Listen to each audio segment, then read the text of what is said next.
International day for the elimination of violence against women కార్యక్రమాన్ని పురస్కరించుకుని D3 Sharada service society నేతృత్వంలో Burripalem ZP high school నందు విద్యార్థులకు అవగాహన కార్యక్రమాన్ని నిర్వహించారు. ఈ సందర్భంగా వైలెన్స్ అగైన్స్ట్ ఉమెన్ పోస్టర్ ని తెనాలి మండల ఎంఆర్ఓ ఆవిష్కరించారు. తెనాలి మండలం బుర్రిపాలెం గ్రామంలోని జిల్లా పరిషత్ హైస్కూల్లో చదువుతున్న 8, 9, 10 తరగతి విద్యార్థినులకు D3 శారదా సర్వీస్ సొసైటీ ఆధ్వర్యంలో international day for the elimination of violence against women కార్యక్రమాన్ని డాక్టర్ డి శారద నిర్వహించారు. తద్వారా విద్యార్థులకు బ్యాడ్ టచ్, గుడ్ టచ్, అలాగే అత్యవసర పరిస్థితుల్లో చేయవలసిన ఫోన్ నెంబర్ల గురించి తెలియజేసి వారిలో ధైర్యం నింపారు. అదేవిధంగా మగపిల్లలు ఆడపిల్లల పట్ల ఏ విధంగా ప్రవర్తన కలిగి ఉండాలని కూడా డాక్టర్ బి శారద తెలియజేశారు. ఈ కార్యక్రమానికి ముఖ్య అతిథిగా పాల్గొన్న తెనాలి మండల tahsildar KV Gopalakrishna violence against women పోస్టర్ని ఆవిష్కరించారు. ఈ సందర్భంగా ఆయన మాట్లాడుతూ సమాజం పట్ల బాధ్యతతో డాక్టర్ శారద విద్యార్థులకు అవగాహన కల్పించడం చాలా సంతోషమని చెప్పారు. విద్యార్థులు వారి కాళ్ళ మీద వారు నిలబడే విధంగా చదువును ప్రేమతో నేర్చుకోవాలని చెబుతూ విద్యార్థుల్లో ఉత్సాహాన్ని కలిగించారు. ఈ సందర్భంగా ధీర అను కార్యక్రమాన్ని జడ్పీ హైస్కూల్ నందు ప్రారంభించారు. ఈ కార్యక్రమంలో ప్రధానోపాధ్యాయులు రాంబాబు మరియు అధ్యాపకేతర సిబ్బంది పాల్గొన్నారు. ఇక్కడ ఇలా నోస్ దగ్గర, ఇక్కడ లిప్స్ దగ్గర, ఇక్కడ వెనకాల. Very good. తర్వాత ఎవరైనా పేరెంట్స్ కానీ టీచర్స్ కానీ శభాష్ ఇలా తడితే వెరీ గుడ్. మీరు ఎక్కడైనా ఏదైనా జరిగినప్పుడు ఏ నెంబర్కి బై స్టాండర్ అంటారు అంటే మనకెందుకులే అని వెళ్ళిపోకుండా మనం ఏం చేయాలి? నెంబర్స్ చెప్పండి. దేనికి చేస్తారు?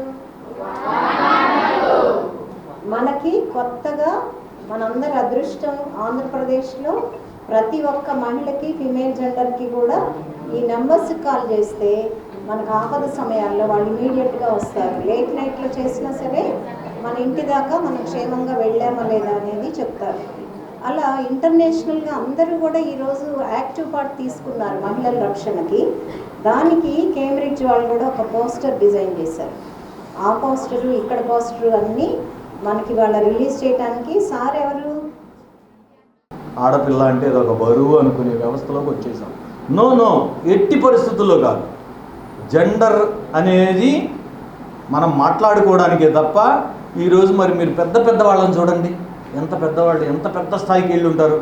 ఉన్నత స్థానంలో అందరూ జెంట్స్ క్రికెట్ చూస్తారు, మహిళా క్రికెట్ ఎవరైనా చూస్తారా? మిథాలీ రాజ్ బ్యాటింగ్ ఎవరైనా చూసారా ఎవరైనా? తెలియదు. అంటే మనం ఎప్పుడు ప్రపంచం ఎప్పుడు ఒక కోణంలో నుంచి చూడటం అలవాటు చేసుకుంది. అందుకని అదే రైట్ అని ప్రపంచాన్ని నమ్మిస్తోంది. నో ఎట్టి పరిస్థితుల్లో కాదు. ఆనందం అనేది ఎప్పుడు ఎక్కడ ఒకచోటే ఉండదు. మనం చూసే కోణాన్ని, దృక్కోణాన్ని బట్టే ఉంటుంది. సొసైటీ ఎలా చూసినా సరే, సొసైటీ చిన్నగా చూడండి, మనల్ని పెద్దగా చూడండి, మనలో మనకి ఏం కావాలో తెలుసా? ఏం కావాలి? ఆడపిల్లలకి ఆత్మవిశ్వాసం కావాలి. First point. ఖచ్చితంగా ఏదైనా సరే నేను చేయగలను. మనం చిన్న వయసులో చదివే మన పరమావధి, అదే మన లక్ష్యం. తల్లిదండ్రులు కష్టపడి సంపాదించి మిమ్మల్ని స్కూల్కి పంపిస్తున్నారా? జనరల్గా గవర్నమెంట్ స్కూల్లో చదివే వాళ్ళందరూ పేద పిల్లలు అయి ఉంటారు. తల్లిదండ్రి కూలికి వెళ్ళి మిమ్మల్ని చదివిస్తూ ఉంటుంటారు, అందులో అనుమానమే లేదు. మన లక్ష్యం చదువు అయి ఉండాలి. ఎటువైపు చెడు ఆలోచన వైపు కూడా మన దృష్టి మరలకూడదు. చెడు ఆలోచన వైపు మరలకూడదు, చెడు స్నేహం వైపు మరలకూడదు. ఎప్పుడు సొసైటీలో చెడు అనేది బాగా ఆకర్షణీయంగా ఉంటుంది.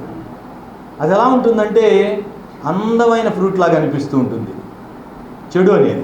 మనం దానికి ఈజీగా అట్రాక్ట్ అయిపోతాం. మీ ఏజ్ గ్రూప్ అలాంటిది. 20 years, 10th, intermediate, degree first year, ఈ రేంజ్ వచ్చే వరకు కూడా మనకి ప్రతిదీ ఎవరైనా చిన్న మంచి మాట చెప్పారనుకో, ఏంటమ్మా ఈరోజు అన్నం తిన్నావా?